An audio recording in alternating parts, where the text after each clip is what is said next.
दुख की घड़ी उसे डरा नहीं सकती, कोई कुव्वत उसे हरा नहीं सकती। जिसके सिर पर हाथ हो मेरे साईनाथ का, फिर दुनिया की कोई ताकत उसे मिटा नहीं सकती। ओम साई राम, नमस्कार, प्रणाम। स्वागत है आप सभी का साईं के दीवाने यूट्यूब चैनल पर। आज मैं आपको श्री साईं की लीला का एक बेहद सुंदर और अनसुना प्रसंग सुनाने वाला हूं, जिसकी मीमांसा मैं आप सभी साईं के दीवानों पर छोड़ता हूं। सखाराम हरि उर्फ बापू साहेब जोग साईं के महाभक्तों में से एक सर्वपरिचित नाम है। वे ब्रिटिश सरकार के लिए पर्यवेक्षक के रूप में काम करते थे। साल 1909 में वे स्वैच्छिक सेवानिवृत्ति लेकर अपनी पत्नी के साथ शिरडी आ गए। जोग दंपति की कोई संतान नहीं थी और वे अपनी पेंशन पर आराम से जीवन यापन कर रहे थे। साईं भक्त श्री बापू साहेब जोग की पत्नी भी उन्हीं के जैसे बाबा की भक्त थी। साईं बाबा उनका बड़ा ही आदर किया करते थे। उनका नाम ताईबाई था और बाबा उन्हें प्रेम से आई यानी माँ कहकर बुलाते थे। श्रीमती जोग बाबा के प्रति अनुरक्त थी। वे प्रतिदिन आरती के लिए प्रसाद तैयार करती और बाबा द्वारा भेजे गए असंख्य साईं भक्त मेहमानों की देखभाल किया करती थी। एक दिन जब श्रीमती जोग नाश्ते का प्रसाद लेकर द्वारका माई गई तो बाबा ने उन्हें बुलाया और बोले, आई, आज तुम्हारे पास एक भैंसा आएगा, अतः आज खूब सारी पूरण पोली बनाना, उसके ऊपर बहुत सारा घी लगाना और वो उस भैंसे को खिला देना। पूरण पोली गेहूं की रोटी होती है जिसमें चने की दाल, शक्कर तथा इलायची का मिश्रण भरा जाता है। आई सहर्ष यह बात मान गई, परंतु वह बोली, बाबा, मैं अवश्य बहुत सारी पूरण पोलियां ढेर सारे घी के साथ बनाऊंगी, मैं भैंसे को वह खिलाऊंगी, परंतु उसे ढूंढने में कहाँ जाऊं, मैं उसे पहचानूंगी कैसे? बाबा ने उत्तर दिया, आई, तुम इस बात की चिंता क्यों करती हो? जैसे ही तुम पूरण पोली बनानी खत्म करोगी, वैसे ही वह भैंसा तुम्हारे दरवाजे पर आ जाएगा और प्रतीक्षा करेगा।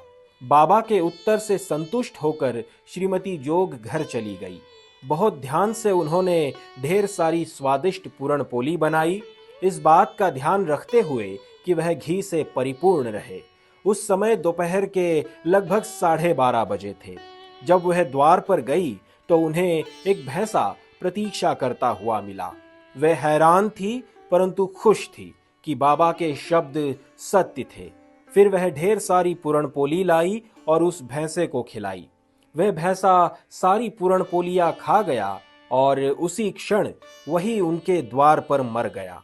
आई डर गई। इस घटनाक्रम को देखते हुए वह घबरा गई और दुखी भी हुई। आई को लगा कि भैंसे की मौत के लिए वो ही जिम्मेदार थी।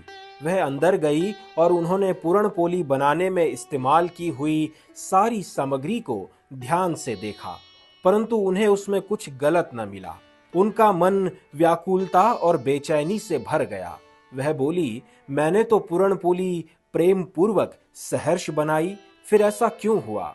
यह भैंसा क्यों मरा?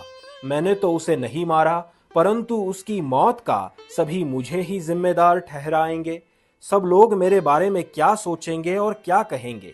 मैंने तो केवल बाबा के आदेश का पालन किया। और वो भैंसा था किसका? जब उसके मालिक को पता लगेगा तो वो कहेगा कि मैंने ही उसके भैंसे को मारा है। यदि उसका मालिक पैसे मांगेगा तो उस भैंसे की कीमत कितनी होगी? यदि उसने मेरे खिलाफ शिकायत दर्ज करवा दी तो इसका नतीजा क्या निकलेगा? ऐसे कई सारे सवालों का कोलाहल उनके मन में उठा। वे बाबा के पास गई और जो हुआ था वह उन्हें विस्तार से सुनाया। बाबा बोले, आई, डरो नहीं, जो हुआ वो बुरा नहीं था, क्योंकि ये तो वैसे भी होना ही था। उस भैंसे की यही एक इच्छा शेष रह गई थी।